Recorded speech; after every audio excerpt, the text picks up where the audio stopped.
Your top stories this evening sponsored by Courts, bringing value home. Largest cocaine organizations operating in Guyana. VP JAGDEO not surprised by new U.S. sanctions on 4 Guyanese. President Ali attempts to distance himself from luxury vehicle tax evasion scandal. PNCR base is strong, intact, says Aubrey Norton. He says defections from the PNC is a sign of desperation of the PPPC. And can the incarcerated vote in the upcoming elections? GECOM commissioners at odds over the issue. HGP Nightly News begins now.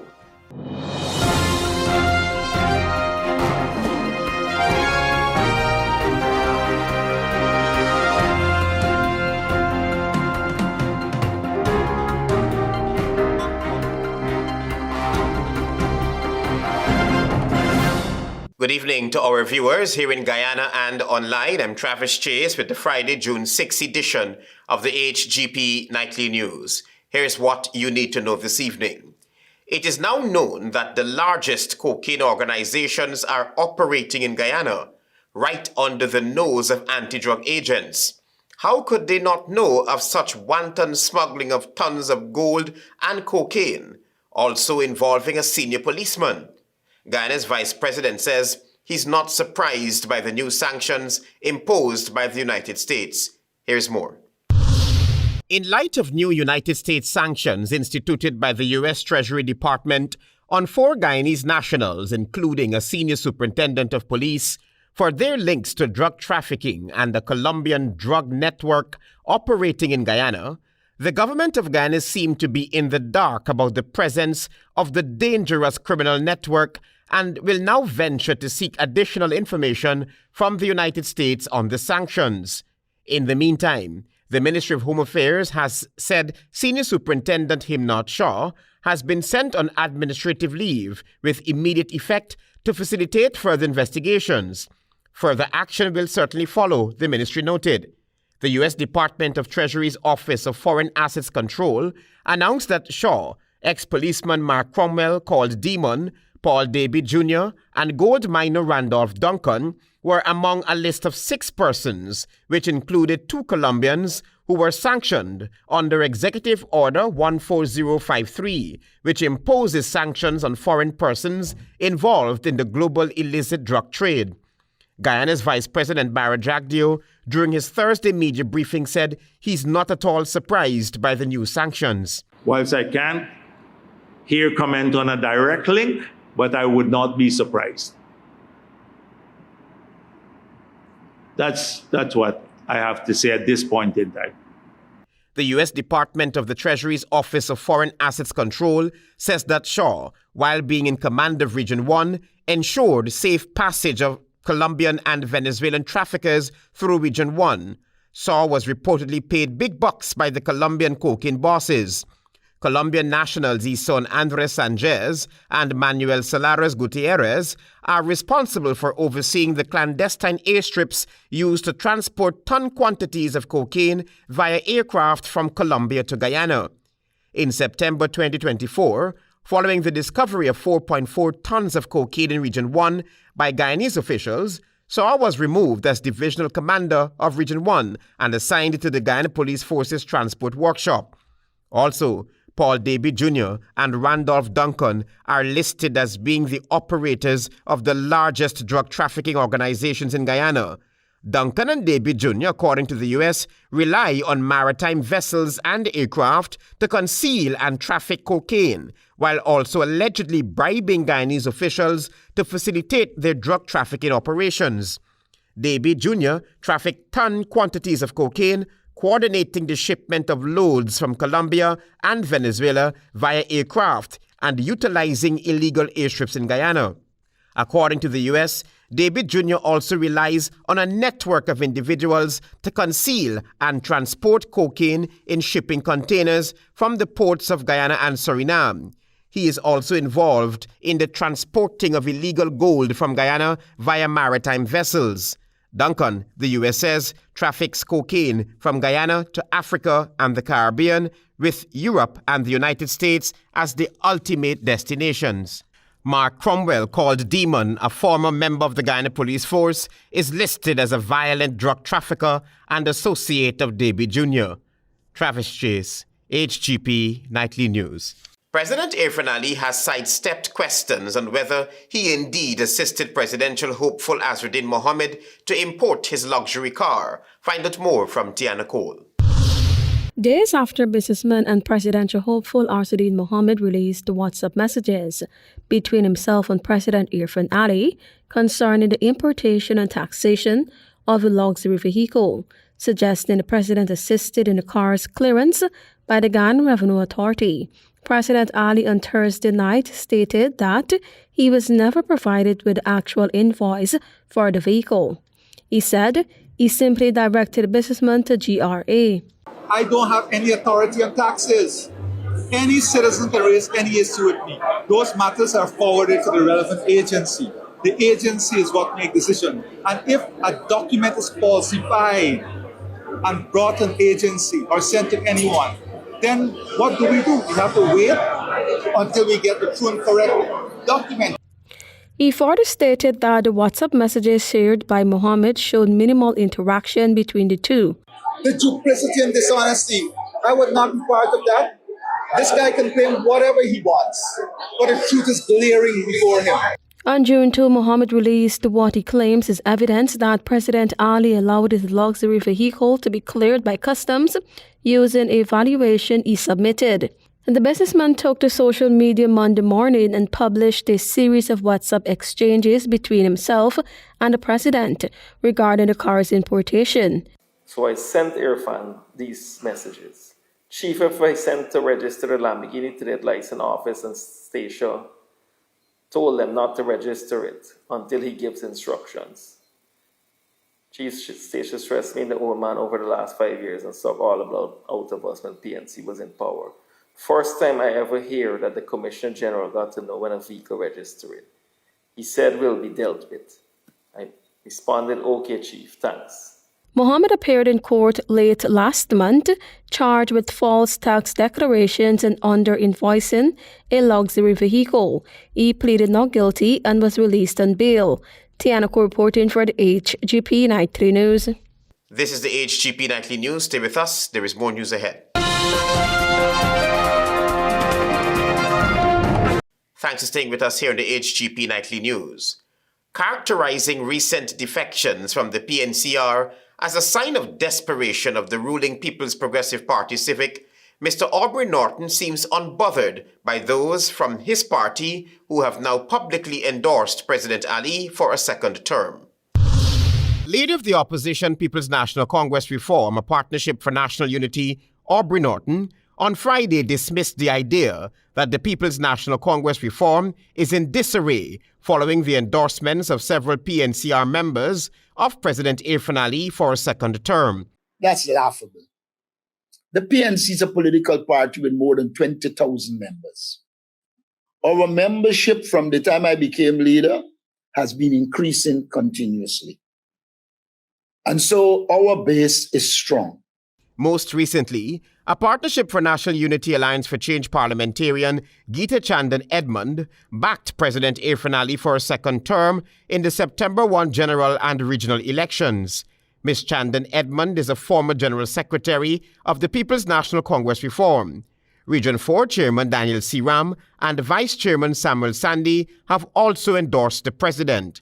The PNCR leader was asked what impact the endorsements of President Ali by PNCR party members would have on his party, given that it's an election year. As it relates to the party, our party structure is intact. Our party base is intact. That is not to say one or two persons might be, but there will be no negative impact on the party. I don't want to get into specifics, but I don't believe any of them can pull 3 votes. Mr. Norton had this to say about the crossovers to the PPP by PNCR members. For me, it's an end of an era when we made bad choices in terms of the people we placed in positions. The prominence given to the endorsements, according to Mr. Norton, further exposes the weakness of the People's Progressive Party Civic ahead of the 2025 elections. That I see the prominence given to it as a manifestation of the weaknesses of the People's Progressive Party. As they suffer in their own community, as they see a threat from Mohammed, as they see a threat from the opposition, they are clutching at anything. Travis Chase, HGP Nightly News. As Guyana prepares for general and regional elections in September, the Alliance for Change has raised fresh concerns about the impartiality of legal advice guiding the electoral process. In a strongly worded letter to the Guyana Elections Commission, the party is calling for the appointment of an independent legal advisor, warning against the involvement of the current Attorney General. Find out more from Tiana Cole. Alliance for Change AFC leader Nigel Hughes has formally written to GECOM chair Claudette Singh, urging the immediate appointment of an independent legal advisor. Hughes expressed concern that, since the dismissal of GECOM's previous legal counsel, the Commission has yet to name a suitably independent replacement. He cautioned against relying on advice from the current Attorney General, whose dual role, he argued, poses a threat to GECOM's independence. The formal announcement of September the 1st as the date for general and regional elections has triggered the final and most intensive phase of Guyana's electoral cycle. It is therefore imperative that every aspect of the process reflects the highest standards and of transparency, impartiality, and public confidence. Hughes further highlighted that the AFC and other stakeholders have long voiced concerns about the integrity of the electoral process. These include issues with the voters list, unimplemented recommendations from past elections, the need for independent voter identity verification, and continued operational dysfunction within GECOM. Against this backdrop, the insertion of the Attorney General, whose partisan affiliations and political commentary are well documented, into the advisory framework of GECOM raises serious issues of conflict of interest. The role of the legal advisor to GECOM requires not only legal competence, but unimpeachable neutrality. He argued that the Attorney General's current involvement blurs the line between the Executive and the Elections Commission, potentially compromising the latter's constitutional responsibility to remain independent and impartial. We therefore urge the Commission to immediately reconsider this development and appoint a legal advisor whose independence is beyond question. That individual must be professionally qualified, non-partisan, and committed to upholding the principles of fairness and transparency upon which democratic processes depend. Tiana Cole reporting for the HGP Nightly News. Thank you, Tiana, for your reporting. There is more news ahead. Stay with us. This is the HGP Nightly News. Thanks for staying with us. There is a haggle at the Guyana Elections Commission on whether the incarcerated can vote in the upcoming elections. One side argues that the law provides for it, while the other side maintains that it requires legislative action. More details in this report. Relying on Article 159 of Guyana's Constitution, opposition-nominated Commissioner Vincent Alexander said his proposal to the Guyana Elections Commission to allow the incarcerated to vote in the September 1, 2025 general and regional elections was met with objections when the Commission met on Thursday. The chairman sought to suggest that there is some law that forbids the public or anyone from speaking with prisoners, and therefore we don't have the facilitation to allow them to vote. We argue that there was no need to speak with prisoners, that the list of the incarcerated can be compiled the same way in which the list of discipline services are compiled, and they could vote on that day without us touching the prisoners. Article 159(2) of the Constitution basically states that Guyanese 18 years and older are eligible to vote, except those who are certified to be insane and or have been convicted of an election offense. Alexander posited that there are many ways in which the Commission can allow the incarcerated to vote. Apart from the fact that we don't agree that the law forbids people from speaking to the prisoners, because there are a whole range of committees of all sorts that interact with prisoners. And when we talk about prisoners, we also included people who are on remand, whose lawyers can speak with them. Meanwhile, Government Commissioner Says Gunraj said the issue was already addressed by GECOM. This is an issue that requires specific legislation. As you know, prisoners are governed by specific legislation. The GECOM commissioner stressed that the commission must be guided by the law to facilitate prisoners voting. If you are to think about it pragmatically, to merely say, what, we're going to put a polling station in the prison, just like special legislation has been put in place to deal with voting on days outside of elections day by discipline services members, etc. There is no such facility. There is no such facility that is in place in the law to allow voting by prisoners. The contentious issue will come up again at the next meeting of the Commission. Travis Chase, HGP Nightly News. Your regional news is up next.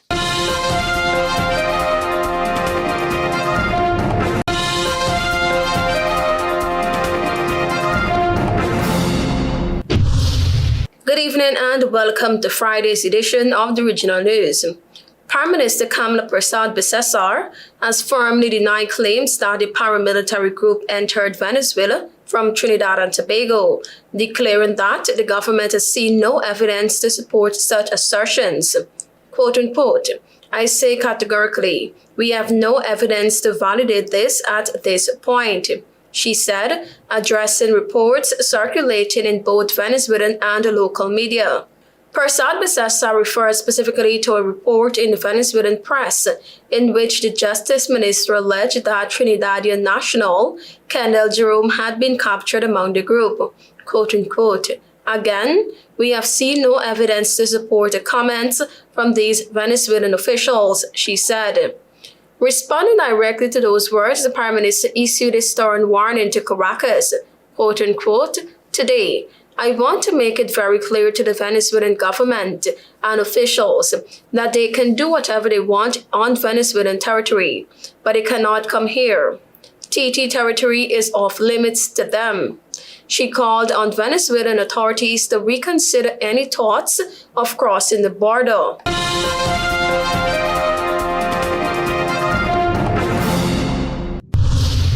Jamaica will be leading dialogue and action under the theme People, Partnership, Prosperity, promoting a secure and sustainable future, when the country assumes chairmanship of the Caribbean Community CARICOM on July 1. This was revealed by Minister of Foreign Affairs and Foreign Trade, Senator Kamina Johnson-Smith, during a briefing at the ministry's office in downtown Kingston. Prime Minister Dr. Andrew Holness will assume the CARICOM chairmanship from Prime Minister of Barbados Mia Mottley. Dr. Holness will serve for a 6-month period up to December 31, 2025, when he will hand over the reins to Prime Minister of St. Kitts and Nevis, Terence Dew.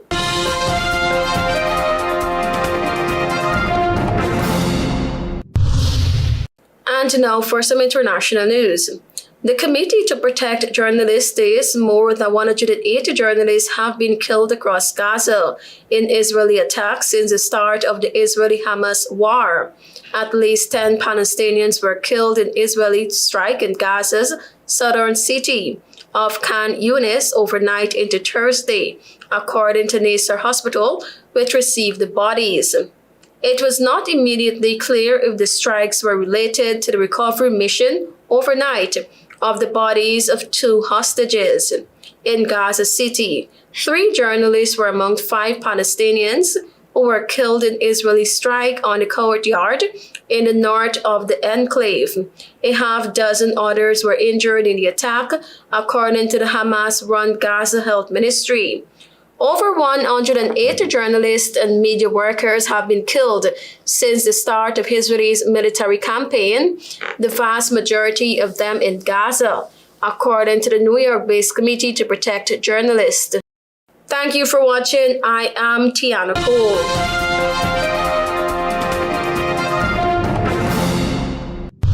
largest cocaine organization operating in Guyana. VP JAGDEO not surprised by new U.S. sanctions on 4 Guyanese. President Ali attempts to distance himself from luxury vehicle tax evasion scandal. And PNCR base is strong, intact, says Aubrey Norton. He says the defections from the PNC is a sign of desperation of the PPPC. And can the incarcerated vote in the upcoming elections? GECOM commissioners at odds over the issue. Those are our major headlines. For these stories and more, please go to our website. It's www.hgptv.com. I'm Travis Chase. Thanks for watching. Goodbye.